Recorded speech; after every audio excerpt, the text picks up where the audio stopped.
Today I'm going to be sharpening the cutting edges on this petrol hedge cutter, and we're going to be using just a regular file. So the first thing you want to do is splay the teeth.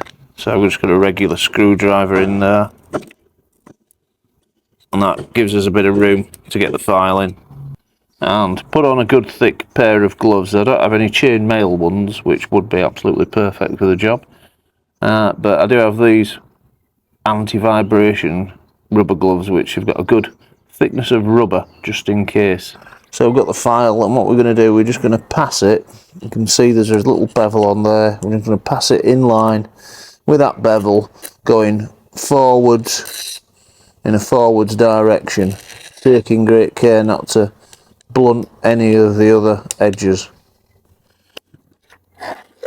And just keep going until it's getting something like shiny.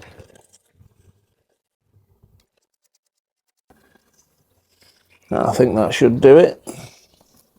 So what I would do is work my way down, doing every available edge, and then return with a little adjustment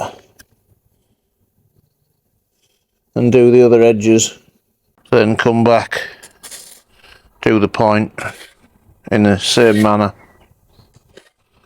I've now done every upper tooth, and it is getting absolutely lethal to the touch with the three surfaces filed into submission. So we're going to flip the tool over. So now I'm going to have to remove this guard here to do the rest of the teeth.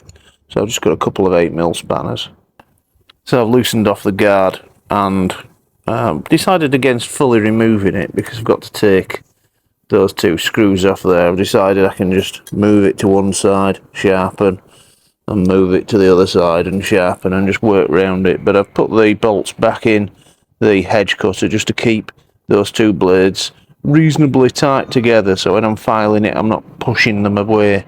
So I've rebuilt the hedge cutter, and every tooth has been filed into submission. One thing I learned is perhaps when you're filing the point there, leave that while the end, because you tend to be sharpening things up while you were still working on it. If you leave that to the end, it makes it a little bit safer to work on. So what I've done is I've nipped all these up, and we don't want them too tight because this has got a centrifugal clutch. So I found just nipping them up ever so slightly and then backing them off half a turn is sufficient for the machine to work. You can also use these bolts to lock the blades, which comes in particular handy when sharpening, and we're going to treat every one to a good oiling.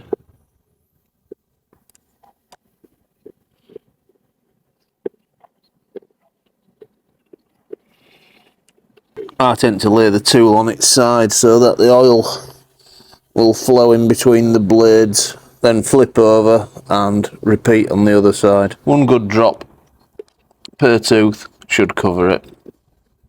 And then start the machine up and working.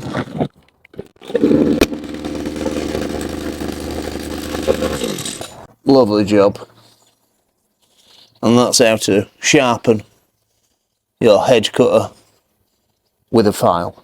Many thanks for watching. Why not subscribe to learn of more low-cost repair solutions?